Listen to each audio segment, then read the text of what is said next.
저는 오늘 말씀을 준비하면서 아마 제가 이 노래를 좋아하는 것 같아요. 가만 보니까 노사연 씨가 부른 바람이라는 노래가 있지 않습니까? 그 노래가 문득 생각났습니다. 비록 찬송은 아니지만 그래도 우리의 인생을 돌아보고 우리 인생 가운데 삶의 의미를 돌아보는 의미로 이 노래를 여러분과 함께 불러보고 싶습니다. 그래서 오늘 말씀을 열어가는 이 길목에 여러분과 저의 감성을 살려서 감성을 통해서 하나님 앞에 영광을 돌리는 시간이 되었으면 좋겠습니다. 언제나 불러도 참 마음을 따뜻하게 하는 노래 가사 아닙니까? 누가 내 얘기만 조금만 들어줄 수 있다면, 정말로 나의 마음을 조금만 알아주기만 한데도 내가 사막을 걷는다 해도 꽃길이라고 생각할 것이라고. 그리고 그 다음 구절이 참 마음에 와닿아요. 우리는 늙어가는 것이 아니다. 우리는 익어가는 것이다. 이 말에 동의하십니까?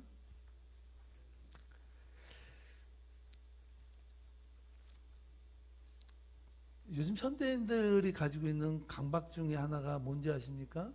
그것은 늙어간다는 것에 대한 불안이라고 합니다. 우리는 늙어간다는 것에 대해서 두려움을 갖고 살아가요. 그래서 늙지 않으려고 하고요. 어떤 분은 손주들에게 할머니라는 소리를 그렇게 듣기 싫어서, 야, 넌 앞으로 나를 부를 때 엄마의 엄마라고 해라. 절대로 할머니라고 하지 마라. 난 늙기가 싫다는 거야, 늙기가. 어떻게 보면, 세상적으로 보면 늙어간다는 것은 슬픈 일이에요. 허무하죠. 오죽하면 연령대별 화장 기술이라는 유머가 생기지 않았습니까? 10대에는 치장을 한대. 아무것을 안 해도 그냥 그 자체가 아름다움을 뿜어내요. 그리고 20대는 화장을 하고 옅게 조금씩 파운데이션을 좀 바르기 시작하죠. 그러다가 30대는 분장을 한대. 이제 주름이 늘어나는 곳에 좀 더 갔다가 돈을 들이죠. 많이 발라야 돼. 40대는요, 변장을 한다는 거예요. 누구세요 할 정도로 완전히 바꿔야 된다는 거예요. 얼굴의 구조를. 50대는 위장을 한대요. 완전히 남이 못 보도록 위장을 싹 해야 된다는 거예요. 60대는 포장을 한대. 70대는 반장을 한다는 거예요. 80대는 끝장을 본다는 거예요. 끝장을. 여러분, 그렇습니다. 늙어간다는 것을 애써 부정하는 것이 인간의 마음이라는 거예요. 좀 더 젊어지고 싶고, 좀 더 젊음을 누리고 싶고, 향유하고 싶고, 좀 더 그 젊음의 때를 더 길게 가져가고 싶은 것이 인간의 마음인 거예요. 그래서 늙어가는 것을 조금이라도 지연해 보고 싶어서 갖가지 방법으로 늙음을 조금이라도 멈춰보려고 하는 것이 현실의 우리들의 삶이라고 말하고 있습니다. 그러나 분명한 것은 늙어간다는 현실을 피할 인생은 세상에 하나도 없다는 사실이죠. 이런 현대인들을 향하여 치유의 치유사로 불리는 철학자 빌헬름 슈미트라는 분이 삶과 늙음의 의미를 새로운 관점으로 바라보아야 되지 않는가라는 의미로 책을 썼는데, 그 책의 제목이 오늘 설교의 제목이 되었습니다. 그 책의 제목이 나이 든다는 것과 늙어간다는 것이에요. 어떻게 보면 똑같은 의미 아니, 나이가 들어가는 게 늙어가는 거, 늙어가는 게 나이가 들어가는 거잖아요. 근데 늙음과 나이 들음은 다르다는 거예요. 어떻게 보면 늙어간다는 것은 육체적으로 부정적인 의미를 가지고 있어요. 그러나 나이가 든다는 것은 어떻게 보느냐에 따라서, 어떠한 관점으로 보느냐에 따라서 그 나이 듦을 해석할 수 있다는 여지를 남겨주고 있습니다. 근데 현대인들의 문제는 나이 듦이 의미 없는 것으로 취급된다라는 사실에 포커스를 맞추고 있습니다. 사람들은 모든 것에 걸쳐 익숙해지는데 너무 심하지 않다면 심지어는 고통에까지도 익숙해진다는 거예요. 그러니까 늙어간다는 것에 그냥 익숙하게 살아간다는 것이 현대인들의 모습이다라고 말하고 있습니다. 그래서 사람들은 늙어가는 것을 되도록 일찍 발견해서 도려낼 수만 있다면 그 늙어가는 것을 단호하게 싸워야 될 병으로 인식하고 그와 맞서 싸우려고 한다는 거예요. 늙지 않으려고. 그러나 저자는 그렇게 말합니다. 멋지게 나이에 들어가기 위해서는 나이 들의 의미를 제대로 이해하고 받아들일 필요가 있다는 거예요. 어떻게 우리가 나이 들어가는 것을 이해하고 받아들이느냐. 나이 든다는 것은 각종 능력이 쇠하고 외형이 볼품이 없어지는 것이 아니라 그는 다른 생명의 성장을 돕고 경험을 이어 전달하며 인생의 또 다른 가능성을 만들어가는 것이 나이 듦이라고 말하고 있습니다. 그 나이 들어간다는 것은 늙어가는 것이 아니라 늙어가는 것은 추하다는 의미가 있잖아요. 그 나이 듦이라는 것은 단호하게 내가 이 세상에 전할 수 있는 메시지, 내가 이 세상에서 살아갈 수 있는 의미, 내가 이 세상에서 함께 더불어서 무엇인가를 줄 수 있는 그래도 인생의 나이 듦의 황혼의 아름다움을 가지고 살아갈 필요가 있다라고 그는 말하고 있다는 것입니다. 나이가 들어간다는 것은 새로운 가능성으로 들어가는 은혜이며 능력이라는 사실을 저는 오늘 본문 속에서 아브라함과 하나님의 대화 속에서 그것을 함께 찾아보려고 합니다. 아브라함을 한번 보십시오. 그의 나이 99세에 전능하신 하나님이 나타나셨어요. 이왕 전능하신 하나님이 나타나시려면 14년 전에 이스마엘을 출생하기 위해서 시도하던 그때에 나타나시지. 이제 볼품없고 아무 힘도 없고 비전도 없고 자식 생산할 능력도 없는 아브라함에게 전능하신 하나님 무슨 의미가 있겠어요? 그 하나님이 찾아오셔서 아브라함에게 이렇게 말하는 거예요. 이 아브라함아, 네가 갈대아 우를 떠나 가나안 땅에 왔을 때 너와 맺은 언약을 기억하지?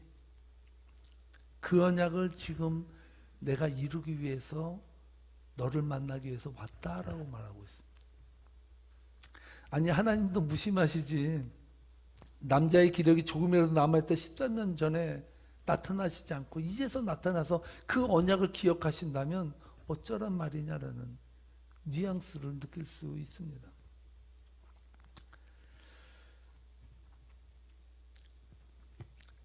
아브라함은 이렇게 생각했습니다. 오직하면 하나님께서 구체적으로 어떤 자손이 나올 것인가에 대해서 말씀하셨음에도 불구하고 아브라함의 한번 반응을 한번 보십시오. 그는 시큰둥했어요.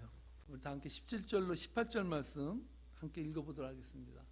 아브라함이 엎드려 웃으며 마음으로 이르되 100세 된 사람이 어찌 자식을 낳을까? 사라는 90세니 어찌 출산하리요? 하고 아브라함이 이에 하나님께 아뢰되 이스마엘이나 하나님 앞에 살기를 원하나이다. 아멘. 이 말을 바꿔 해석하면 이런 뜻입니다. 하나님 농담하지 마세요. 제 처지를 아시면서 이제 와서 무슨 자손 이야기를 꺼내십니까?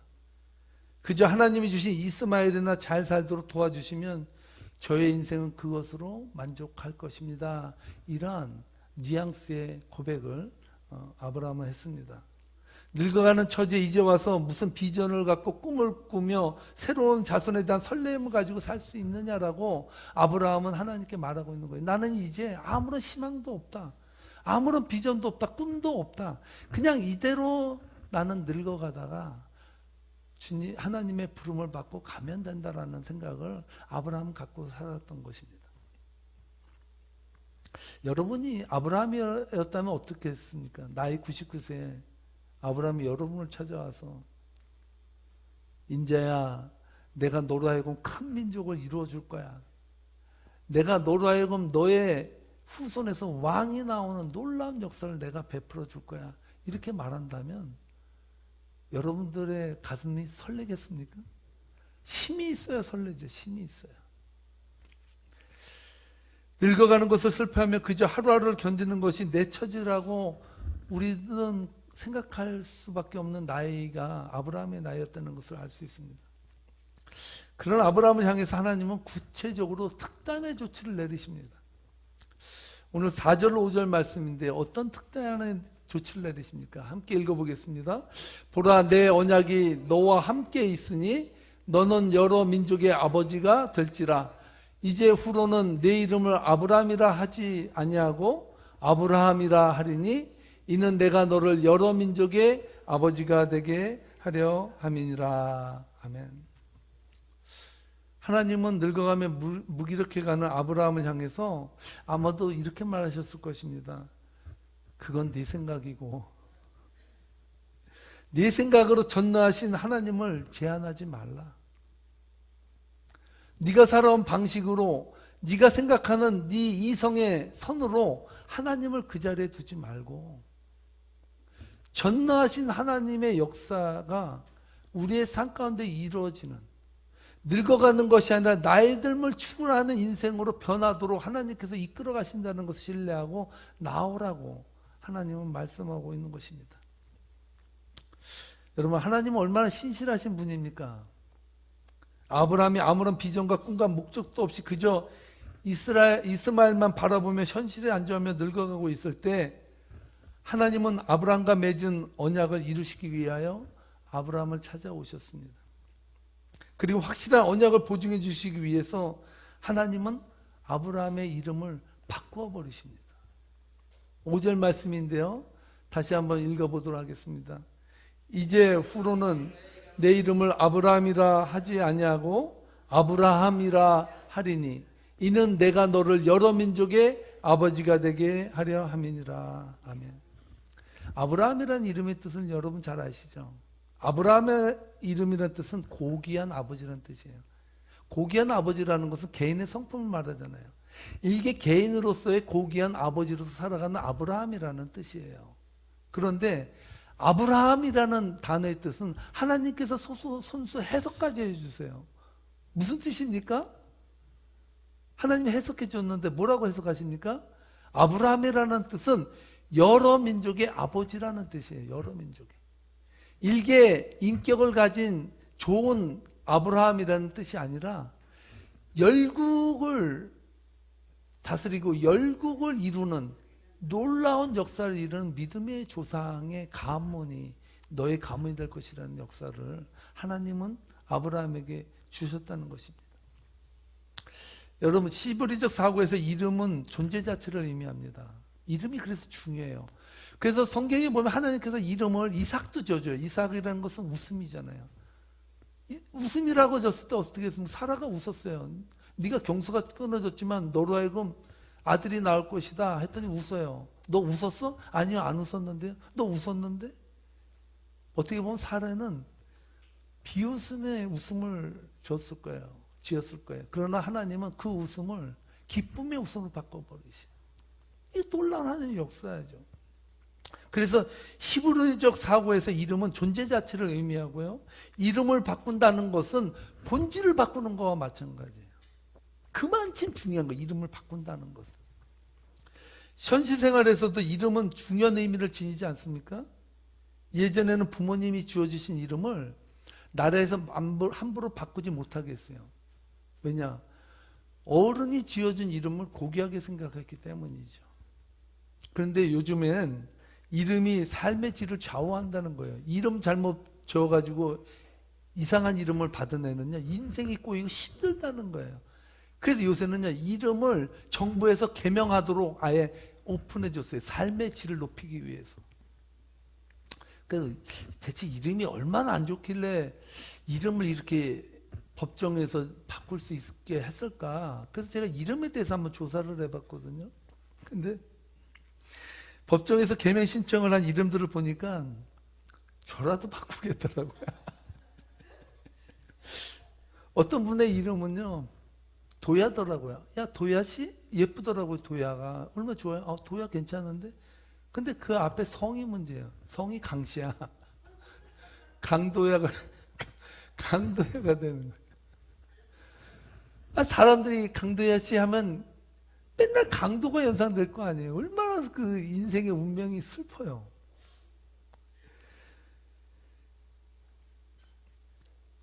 또 어떤 분은요, 이름이 센다입니다. 센다. 뭐 상당히 서구적인 이름이에요. 센다? 뭐 세다는 느낌이 들어요.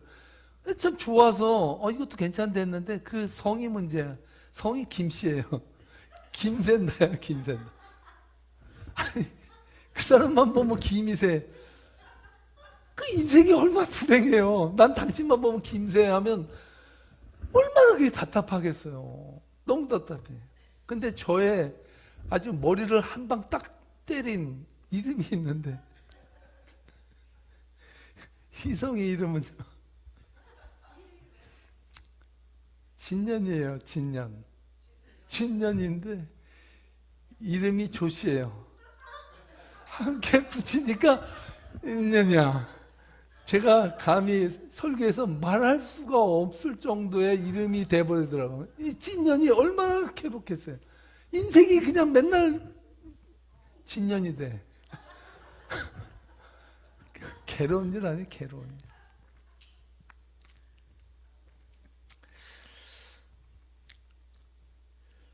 제 이름도 어머니께서요, 우리 가문에 아들이 나왔다고, 우리 누나 이름은 그냥 막 어디 보다가 그냥 괜찮은 이름은 하나 딱 줘서 줬는데, 그런데 제 이름은 또 아들이라고 뭔가 좀 크게 좀 만들어 보겠다고 무당한테 가가지고요, 저희 아버지가 정미서 했잖아요. 쌀 몇 가마니를 줬대. 그때 당시에. 지금으로 따져서 돈이 꽤 준 이름입니다. 제 이름이. 이래도. 그 무당한테 가서 딱 이름을 받았는데 제 이름이 김우창입니다. 신기하게도 우자가요, 도우루자예요. 그 창자가 빛날 창이에요. 도와서 빛나라. 야, 어떻게 그 무당이 내가 목회할 줄 알았을까? 성공했습니다. 성공했어요. 그 무당이 하나님의 은혜를 받은 거죠. 진짜로. 저희 어머니가 예수님을 처음 믿을 때 그 전에 그 무당을 가서 만났는데 저희 어머니한테 그러더는 거예요. 너는 예수를 믿어야 된다는 거예요. 예수가 누구냐고 난 그 사람 모르는데 했더니 나도 구타러 갈 때는 10십자를 그리고 간다는 거예요. 제가 너무나도 경기라고 죽을 고비를 2번 넘겼잖아요. 저희 아버지가 인공호흡으로 제가 의원까지 데려가서 제가 몇 번을 살았어요. 너무 약하다 보니까 저를 데리고 무당한테 아플 때마다 저를 업고 무당에게 가는데 새벽에 무당한테 가려고 버스 정류장에 버스를 기다리는데 새벽 기도 가는 옆집 집사님이 저희 어머니에게 어디 갔냐 그래서 우리 아들 아파서 병원에 무당한테 구타를 물어보러 간다고 그렇게 얘기했더니 야, 너 왜 이렇게 어렵게 사냐? 나랑 같이 교회에 가자. 근데 그때 마음이 통하더라는 거예요. 저희 어머니가 처음으로 교회를 들어갔는데 거기 10십자가 있다는 거예요. 무당이 말. 놀라운 은혜. 제가 어디까지 얘기해야 이 말까지 나온지 모르지만 이름이 그만큼 중요하다는 것이죠. 하나님은요, 목적도 의미도 상실하고 그저 이스마엘만 바라보며 늙어가는 아브라함을 찾아오셔서 선수 이름을 바꿔주세요. 이름을 바꾼다는 것은 무슨 의미라 그랬습니까? 존재 자체를 바꾸는 거예요. 아브라함은 그저 나이 99세가 돼서 죽을 날만 기다리면서 그저 늙어가는 한 노인에 불과한 존재. 그 존재를 에게 찾아오셔서 하나님 말하는 거예요. No! 너는 늙어가는 존재가 아니다. 하나님 안에 거하는 자들, 하나님의 언약의 백성이 된 자들은 늙어가는 것이 아니라 나이 들어가는 것이고 변화되는 것이다. 그 사실을 아브라함에게 상기시키시고 오늘 그 복음을 받아들인 여러분들에게 우리 주님은 상기시키고 있다는 사실입니다.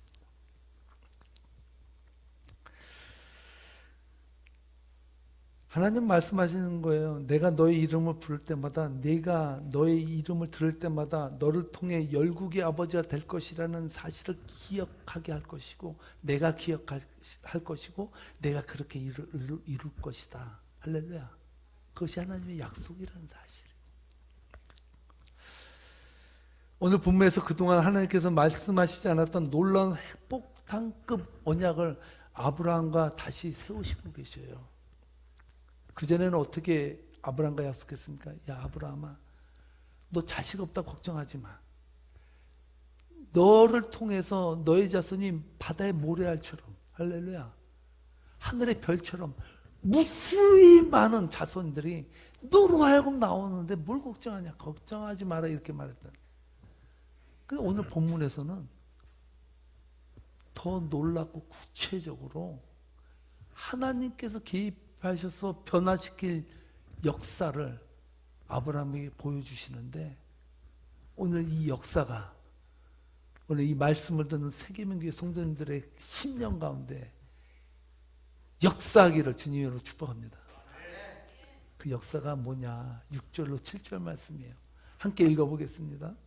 내가 너로 심히 번성하게 하리니 내가 내게서 민족들이 나게 하며 왕들이 내게로부터 나오리라. 내가 내 언약을 나와 너 및 내 대대 후손 사이에 세워서 영원한 언약을 삼고 너와 내 후손의 하나님이 되리라. 놀랍지 않습니까? 아브라함아, 절망하지 마. 네가 늙어간다고 슬퍼하지 마. 너를 통해서 너의 후손 속에서 왕이 출현하는 놀라운 가문의 역사를 내가 이루어갈 거야. 이렇게 하나님은 말씀하고 있다는 사실입니다. 여기서 왕이 나온다라고 하나님께서 말씀하시는데, 여러분, 왕하면 누가 생각납니까? 그렇죠. 다윗이 생각나죠. 다윗의 지금도 유대인들에게는 다윗은 유대인의 별, 아주 어마어마한 영향력을 끼친 사람이 다윗 아닙니까? 보통 보면 우리는 거기서 왕이 태어날 것이라는 놀라운 역사의 이야기를, 아브라함은 이미 수천 년 전에 그 역사를 보고 듣고 하나님의 역사의 이야기를 현장에서 맛보았다는 사실이죠. 그런데 여기서 끝나지 않아요. 이것은 한 중간 정도의 폭탄급의 메시지예요. 더 큰 메시지가 뭔지 아십니까?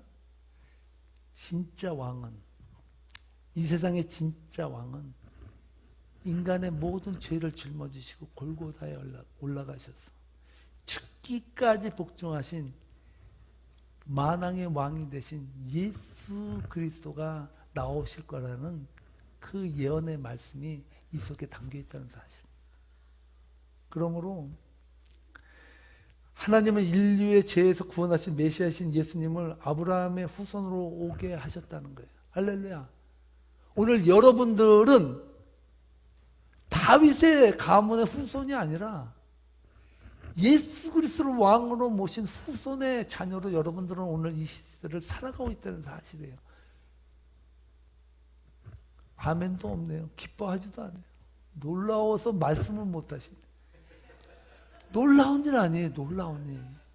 늙어가는 존재인 우리들을 불러서 하나님의 자녀 삼아 주시고 우리에게 약속을 하시는 거예요. 우리를 위해서 십자가에 주신 그 만왕의 왕이 바로 우리를 위해 죽으셨다는 그 사실을 아브라함을 통해서 이미 축복으로 우리들에게 전달해 주고 있다는 사실입니다.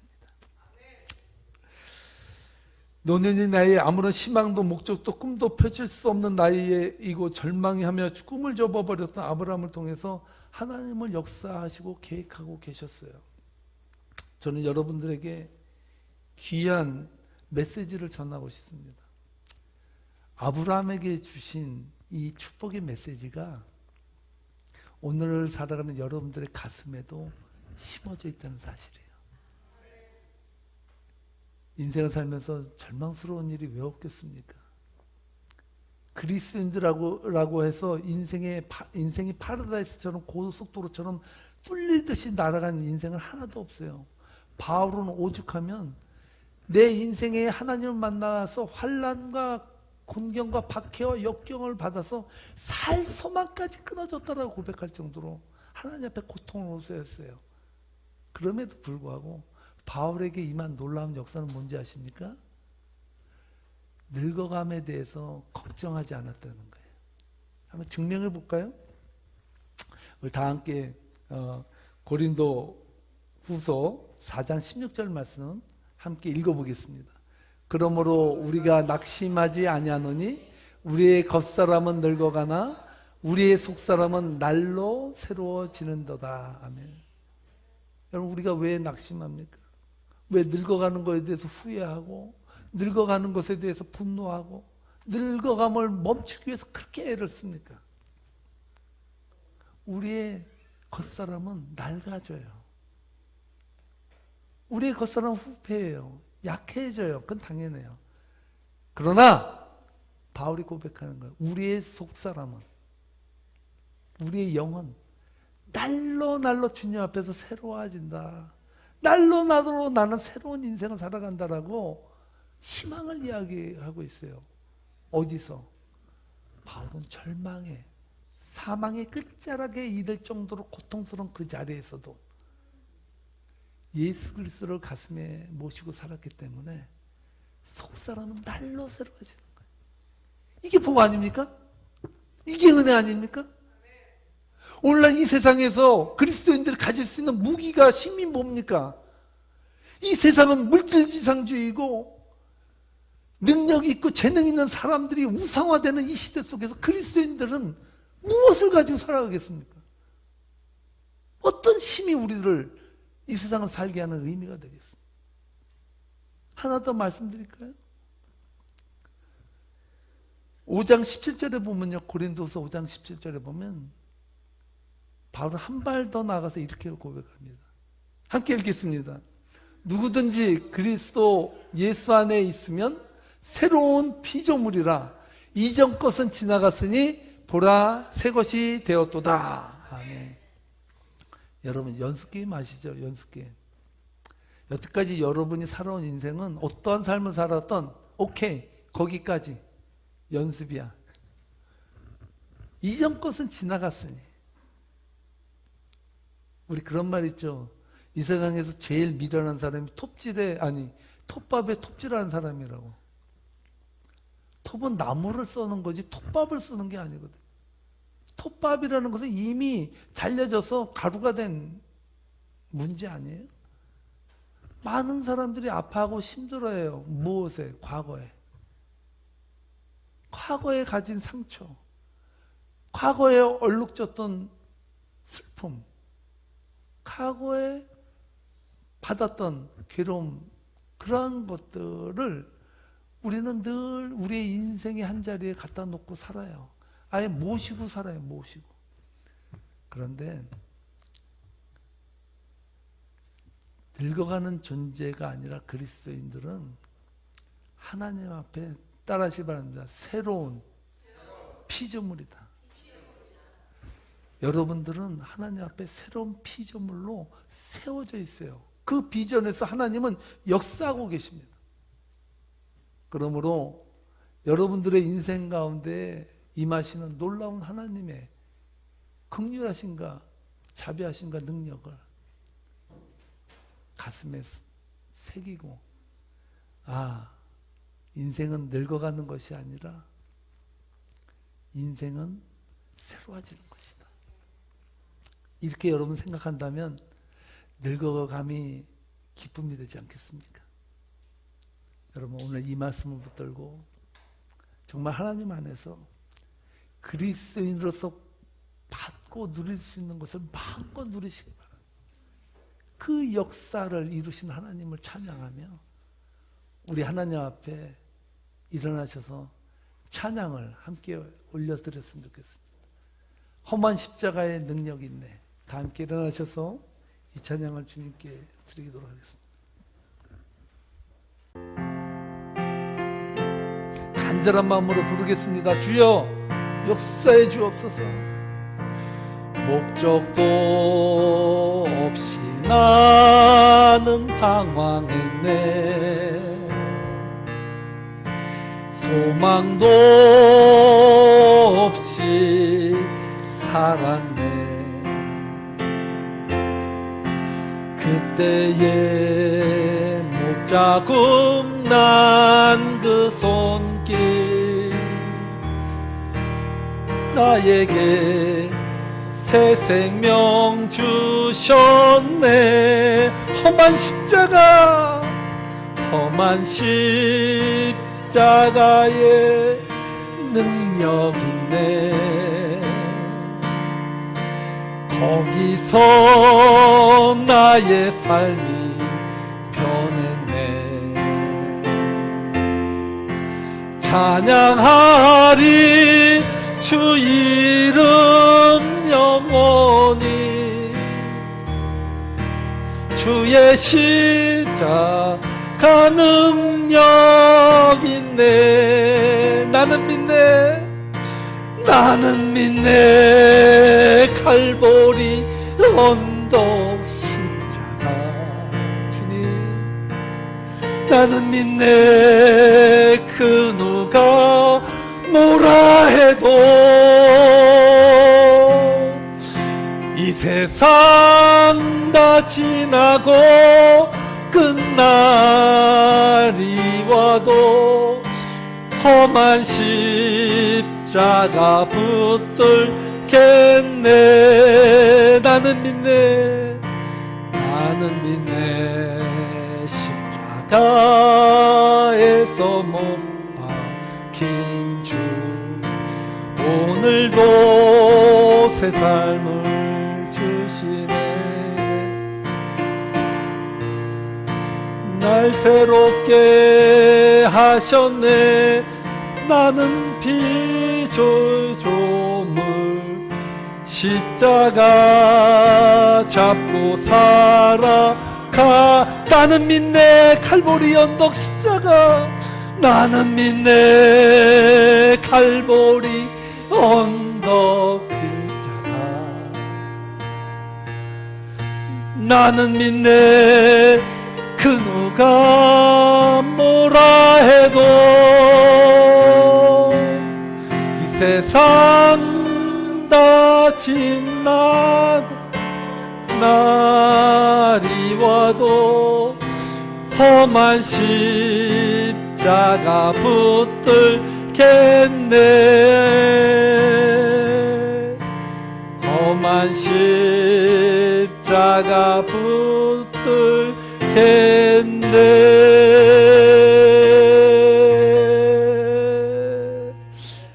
할렐루야. 기도하시겠습니다. 하나님,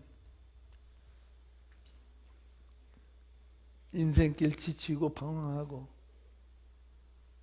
늙어가며 두려워하고 오늘도 세상을 살아가면서 절망과 시대에 빠져 살아가는 저희들, 아브라함도 99세에 모든 희망이 사라지고 목적도 의미도 상실된 늙어가는 한 늙은이의 존재에 불과한 아브라함에게 찾아와 오셔서 그와 나누었던 언약을 다시 한번 기억하게 인도해 주시고 그 언약을 이루시겠다고 약속해 주신 주님, 오늘 우리들의 심령 가운데 인생이 괴롭고 힘들어서 나이 들어감에 허무해서 절망의 나락에서 목적도 의미도 상실한 채 살아가는 세계명교회 성도님들이 있다면 오늘 이 시간 아브라함을 만나주신 것처럼 저희를 만나주시고 하나님 험한 십자가를 붙드는 인생 되게 인도해 주옵소서. 화려한 세상을 붙들지 아니하고 험한 십자가를 붙들고 그 십자가를 통해서 위로받고 능력받고 힘을 얻고 다시 한번 세상에 부름받은 자로 새로운 피조물로 하나님 앞에 서원하며 결단하는 세계명교회 성도님들 되도록 하나님 회복해 주옵소서. 이제는 우리 주 예수 그리스도의 은혜와 하나님 아버지의 무한하신 사랑하심과 성령님의 교통하심이 이제 과거를 회상하지 아니하고 과거에 매여 살지 아니하고 십자가에서 죽으신 그 구원의 은혜를 감격해하며 고백하며 살아가고자 서원하는 세계미교의 성도들 머리 위에 이제부터 영원토로 함께할지어다. 아멘.